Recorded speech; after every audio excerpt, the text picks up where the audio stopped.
Hey everyone, and welcome back to another video. In this video, I'm going to show you how to find your past in-store orders on the Target app. Now, this video is going to be particularly useful for individuals. Let's say that you've gotten ahead and ordered something from Target and you want to go ahead and find your past orders. How do you actually go ahead about doing so? Now, this video is going to be short, sweet, and simple, guys. There's not going to be a lot of steps involved. Now, in order to do this, what you're first going to do is log on to the Target app. Next, click on My Target.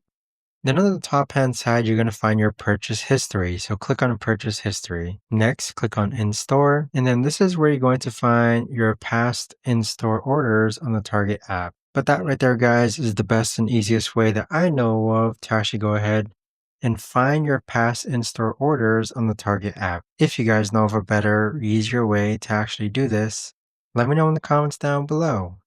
I would love to know. Thanks so much for watching everyone, and I'll see you guys all in the next video.